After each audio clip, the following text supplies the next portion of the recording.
What's up, everyone? Welcome back to another episode of First Aid Unsolved. Today we have another compilation episode, but this isn't a homage episode. This is dedicated to the 40 John and Jane Does that have been discovered and remain unidentified in Delaware since 1883. Yes, there are 40 currently listed, but don't worry, this episode won't run long at all. Because investigators are not sure of who these individuals are, there are no real photos to share. Some of the does have had sketches created or busts created for them in hopes to help identify the bodies, so I will share those when available. And I will also list the does in chronological order and label them as Doe 1, Doe 2, Doe 3. But I will specify if it is a John or Jane Doe when that information is available as well. I only say that because you'll see here in just a second that some of these are just listed as Doe. There's no, gender assigned. But let's get into it. Doe number 1 has remained unidentified for 140 years. Doe number 1 is a John Doe that was discovered on April 20th, 1883, and is believed to have been, quote, killed in unknown circumstances in Kirkwood, Delaware, end quote. He is currently buried at the Newcastle County Hospital Cemetery in Farnhurst, Delaware. Doe number 2 is one of those interesting cases because they are listed as being of Italian descent, but there's no gender assigned and there's no other identifying information listed. How do they know this person was Italian but couldn't determine at least a gender? I don't know. But Doe number 2 was discovered in Wilmington on September 2nd, 1884, and they are currently buried at the Cathedral Cemetery. Doe number 3 is a John Doe who was killed in a railroad accident near Edgemoor, Delaware. At 3:40 a.m. on June 7th, 1902, the body of a white male was discovered along the PWB Railroad. The discovery was a gruesome one due to the deceased's head being crushed and almost cut off. Both legs were broken above the knee, and a small satchel was found wrapped around his neck. The man's clothes were clean but worn, and in the satchel there were items that led investigators to believe that the man was a transient who had been train hopping. Items found included knives, forks, spoons, salt, pepper, and matches. The man's death is presumed to have been just a bad accident. Doe number 4 is an infant male who was discovered on October 29th, 1933. The body of a newborn white male was found in Wilmington at 11th and Thatcher Streets. The baby's death certificate indicates that the child passed away due to him being too premature. This poor little angel is buried at the Newcastle County Hospital Cemetery in Farnhurst. Doe number 5 is a John Doe who drowned in the Brandywine 100 area. He was discovered on April 26, 1934, near Naaman's Creek. I think that's where it's near. And his death is presumed to have been an accident. Doe number 5 was buried at the original Moore's Lane Potter's Field. In the 1960s, all the people buried there were transported to a different Potter's Field, which is now located on Bolden Boulevard in Newcastle. Doe number 6 is another John Doe. Doe number 6 is a young man who died of acute dilation of the heart and chronic alcoholism in Wilmington at A Street and Market Street. He was discovered on June 30th, 1934, and was also buried at the now defunct Moore's Lane Potter's Field Cemetery.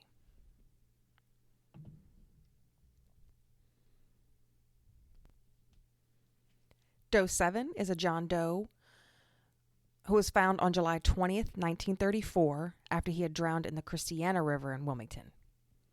Doe 8 is also a John Doe whose death was caused by drowning. His body was discovered on July 25th, 1934, just 5 days after Doe 7 near Edgemoor. Doe number 9 is a John Doe who died of starvation and syphilis in Wilmington, Delaware, at Front and Tatnall Streets on October 2nd, 1934. Doe number 10 was nicknamed Turkey Red, and he died of chronic myocarditis with the passive conception of a lung at... Doe number 10 was given the nickname Turkey Red, and he was discovered on May 4th, 1939. It is believed that Turkey Red passed away due to chronic myocarditis, with the passive conception of a lung, and his body was found at South Market Street in Wilmington, Delaware. That word myocarditis gave me a heck of a time, so much so that I had to go to Google and do this. Myocarditis. I kept saying myocarditis, but I knew that didn't sound right, so I went to Google. Myocarditis. There you have it. And it turns out that myocarditis is typically caused by another medical condition like an autoimmune disorder. So there you have that. Doe 7, 8, 9, and 10 are all buried at the New Pottersfield Cemetery. Doe number 11 is another sad story of an infant being discovered. This John Doe was a white male infant who was found in a laundry bag in a wooded area in Dover, Delaware. His body was found on June 3rd, 1964. Doe number 12 is our first Jane Doe so far. This woman's skull was discovered in a Sussex County dumping ground on September 6, 1964. Based off of the reconstruction done by the FBI, the woman is believed to have been between the ages of 20 and 45 and looks to be Caucasian. Doe number 13 is a John Doe, and just like Doe number 12, the only remains of him that were found were his skull. Doe number 12 was discovered in a Smyrna home on May 26, 1965. And Doe number 14 is yet another instance where only a skull was recovered. This John Doe was found by two hunters on the shoreline near Smyrna, Delaware on December 2nd, 1965. Doe number 15 was a male whose skull was discovered, but his bones were later found nearby. Doe 15 was discovered by two boys on the Christiana Riverbank behind the Ellis Drive-In Theater. There's no drive-in theaters around here anymore, so I had to Google where this was. And it looks like that drive-in theater was located in the area of what is now Minquadale in Newcastle. Doe 15 was discovered on March 12, 1972, and is estimated to have been between 35 and 45 years old. The remains indicated this John Doe was roughly 5'6" or 5'8", and may have died between the years of 1960 and 1972. Doe number 16 was found on April 8, 1978, at a landfill in the 600 block of Terminal Avenue in Wilmington. His skull, chest, and hips were found lying on top of a black car mat and a pink throw rug. His leg bones and size 32 blue bleached pants were found 11 feet away. Initially, he was thought to be a local teenager named John J. Ashley, who disappeared from Wilmington in 1971, but this was later ruled out via DNA. John J. Ashley will be coming up very soon in a homage episode, so be on the lookout for his story. Some notated characteristics of the deceased were a severe pelvic deformity that would have caused the decedent in life to have walked with a pronounced limp on the right side. There was evidence of several healed fractures on the right side of his body as well, and all teeth were present without fillings or cavities or any restoration of any kind present. It is predicted that Doe 16 died of natural causes.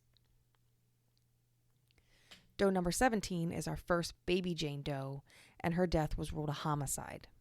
This is a little gruesome, and I just want to warn everyone listening. As a parent, it's hard for me to hear about anything that's happening to children, so, it's sad. Baby Jane Doe was discovered just before 3:30 p.m. on November 8th, 1988. A neighbor in the area of Derby Pond in Camden heard some boys screaming and then witnessed them take off towards the police station on their bikes and skateboards. These poor kids happened upon baby Jane Doe's body in the water of the pond wrapped in newspaper. The baby's age was never released, and investigators were unsure as to how long the baby had been there, but it was determined that she died of massive hemorrhaging after sustaining several stab wounds prior to being thrown into the water. The infant was described as being African American, and she weighed 4 pounds and was 18 inches long. You won't find baby Jane Doe located in some plot with no marker, though. This poor little angel did receive a decent burial thanks to a concerned father in the area. Quote, "It had to be done," he said. "Nothing in her short lifespan was very fair. We are all the family she's got," said State Police Dispatcher John W. Shoemaker.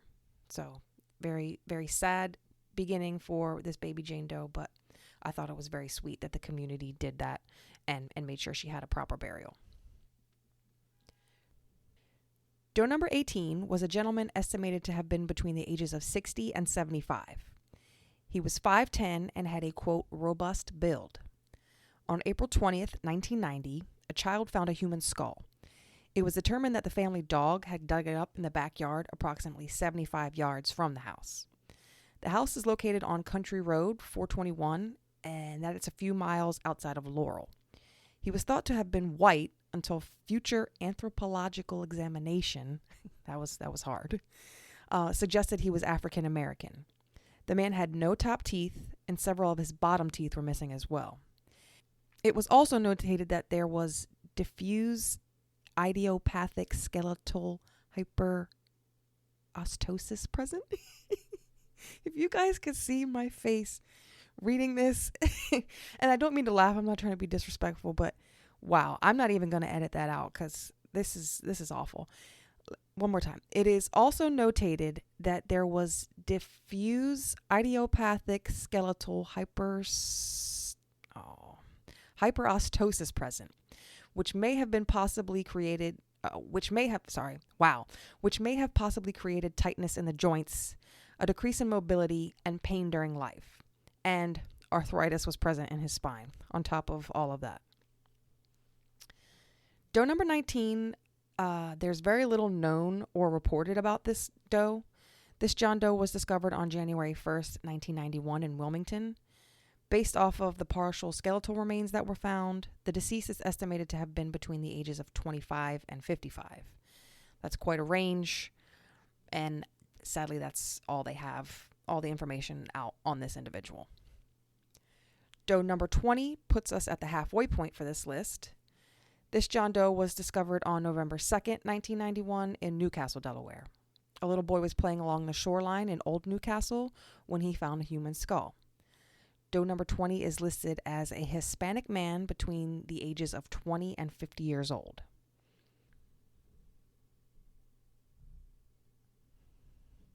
I thought this was a good place to stop and take a break and talk a little bit about the Potter's Field Cemetery that has been mentioned a few times so far.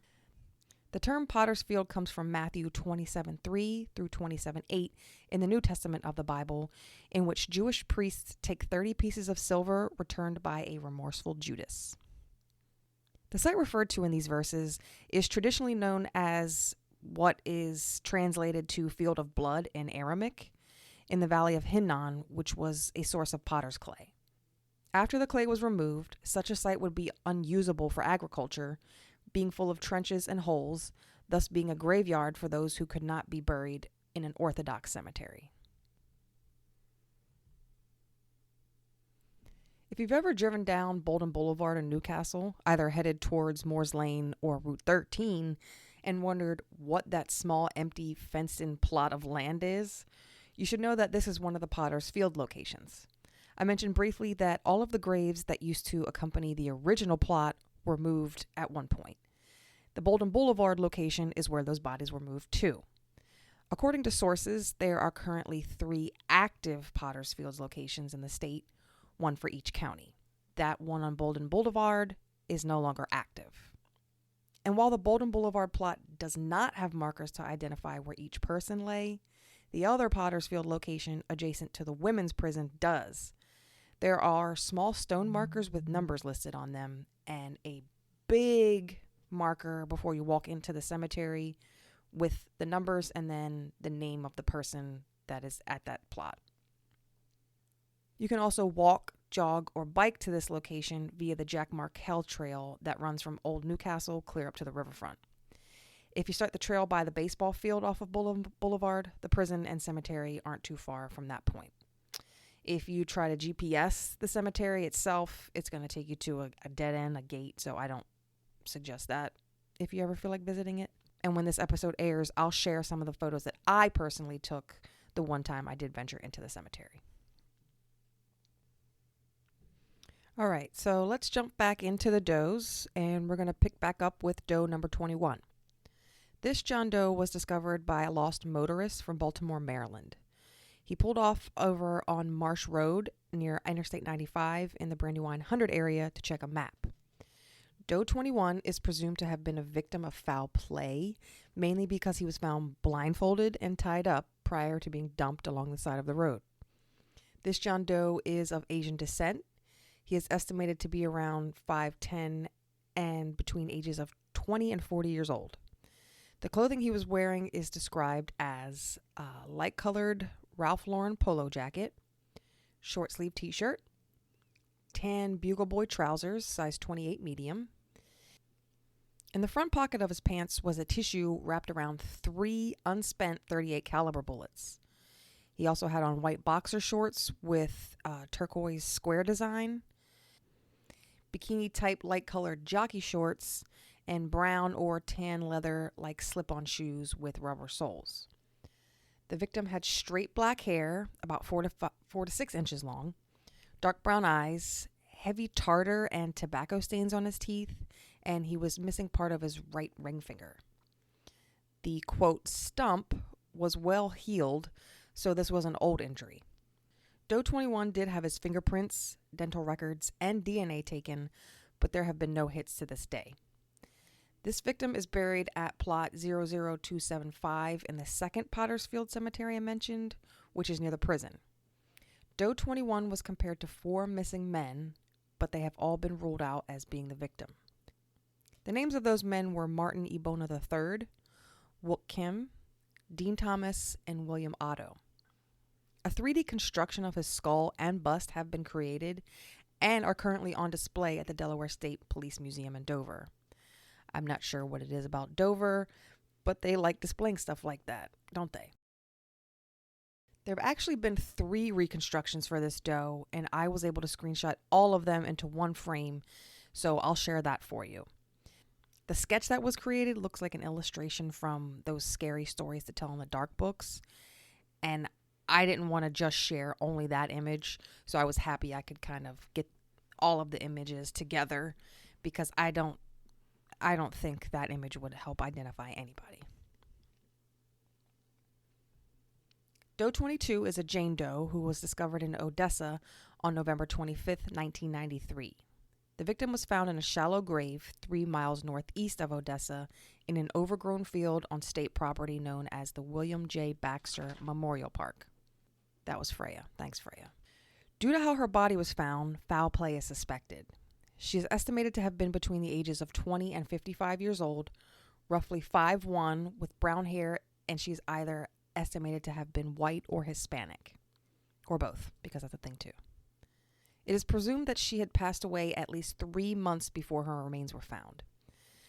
A distinguishing mark / feature that is listed for the victim is that, quote, she may have given birth at one point during her life.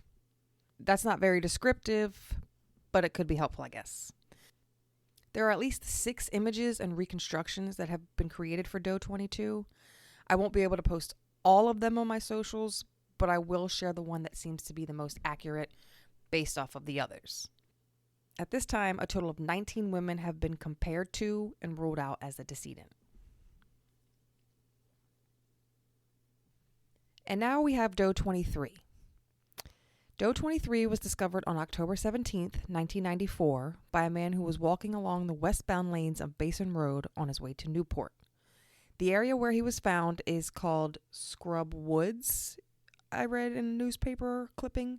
I've never heard of that area before, but I thought I would include it just in case others know where that is.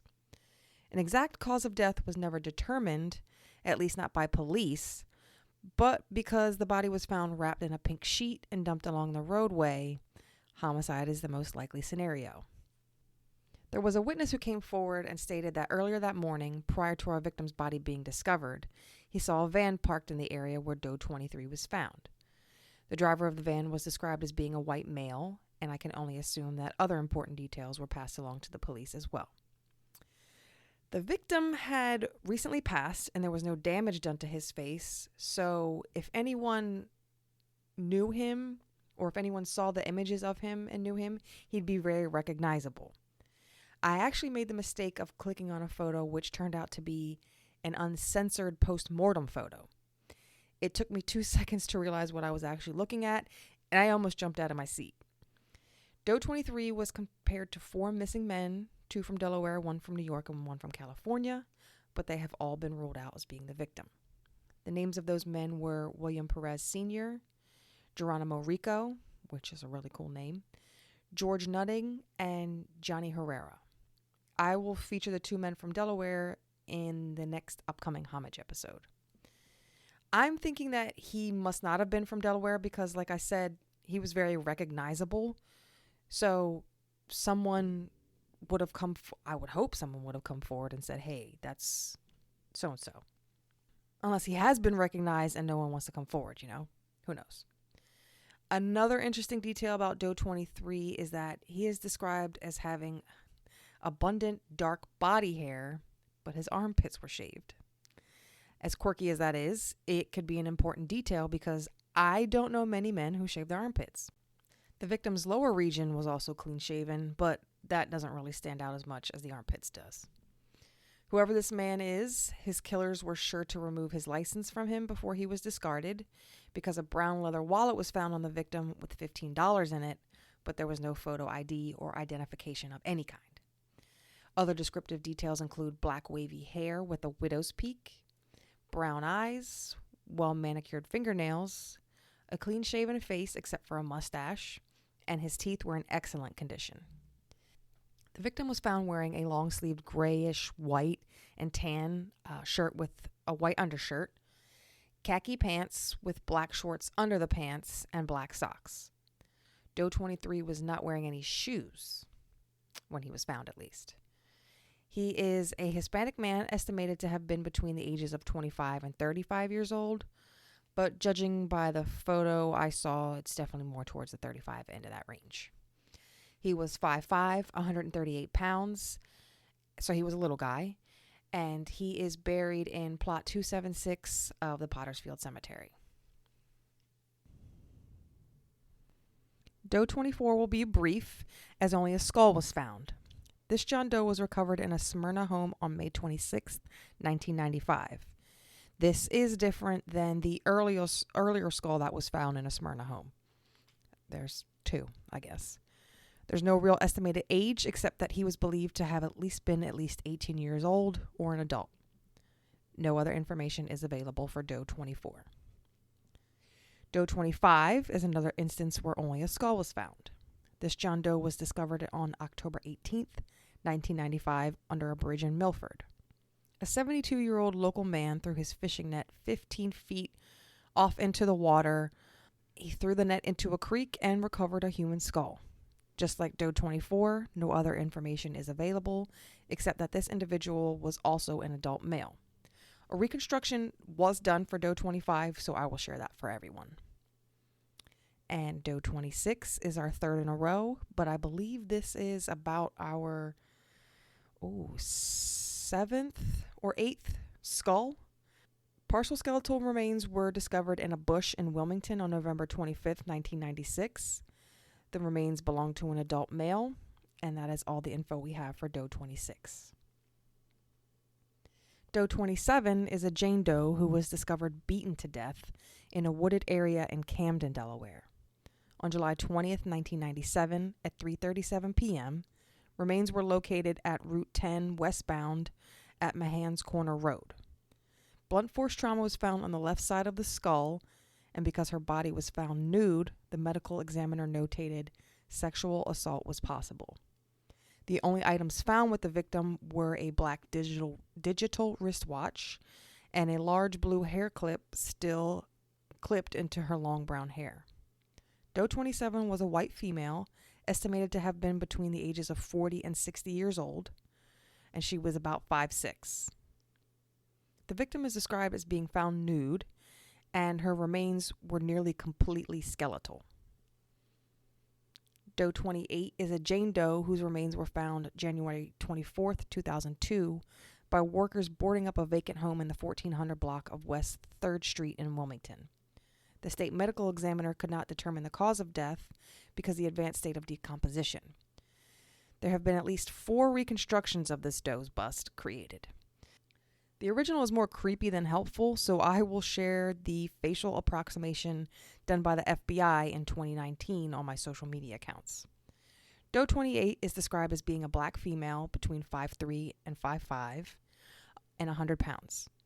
She is estimated at being between the ages of 20 and 40 years old and had short, tightly curled black hair with a reddish tone.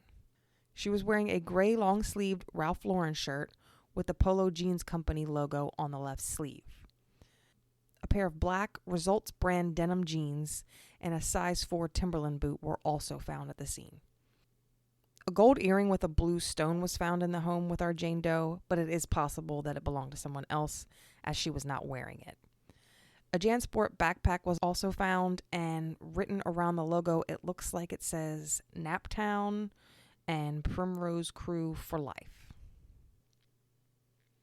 Does 29 through 32 are all instances where skeletal remains were discovered on a beach in Sussex County, Delaware. In all 4 cases, no skull or torso were recovered, and one or more of the limbs were missing. Those 29, 31, and 32 haven't even been assigned a gender, but Doe 30's remains were enough to lead medical examiners to believe that Doe 30 was an African American male. Doe 29's bones were found on Bethany Beach by a man walking on the boardwalk on May 16, 2007. Doe 30 was found on the beach in Bottom Hills, Delaware on July 21, 2007. Doe 31 was discovered on June 5, 2010 at Fenwick Island State Park. Doe 32 was discovered on an unnamed beach in Sussex County on August 25, 2010. Doe number 33 was a woman whose partial skeletal remains were discovered in a wooded area in Cellar Park near Wilmington on June 4, 2011. The unknown woman is white and thought to be between the ages of 25 and 50 at the time of her death. She had long, thick brown hair, which she had been wearing in a single braid down her back. That was Odin this time. She also had unique dental work, including noticeable gold inlays on her teeth. These may have been decorative inlays, and they were located high on the crowns near the gum line. A pair of blue shorts were found in close proximity to her remains, but it is unclear if the shorts belong to the unknown woman or if they are in any way connected to the case. 14 missing persons have been ruled out as the decedent. 2 of those 14 women were missing from Delaware, so I will cover those in a future homage episode.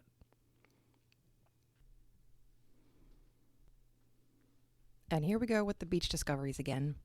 On July 9th, 2011, a clump of hair was discovered in the afternoon in the Fenwick Island State Park area by a 60-year-old fisherman from Graysonville, Maryland. He thought he had hooked some debris, and what he found were a pair of sunglasses, a shark tooth necklace, and hairbands. This fisherman turned everything he found into the police. The next day, a lifeguard located a small amount of human hair and other accessories while walking along the beach in the front of Ocean Village, which is in Bethany Beach. He turned over the hair and the accessories to the police as well. And yet another fisherman also caught a clump of hair in the ocean while surfing north of Fenwick Island. DNA analysis confirmed the hair was human, and the profile does not currently match any other known missing persons case. There are 3 men listed as exclusions after the DNA was compared, and all 3 men are from Delaware, so look out for them in a future episode as well. Doe 35 was an individual whose foot was found on railroad tracks in Wilmington, Delaware on July 1st, 2014. The foot was wearing a dark-colored sock, and the estimated year of death is between 2012 and 2014.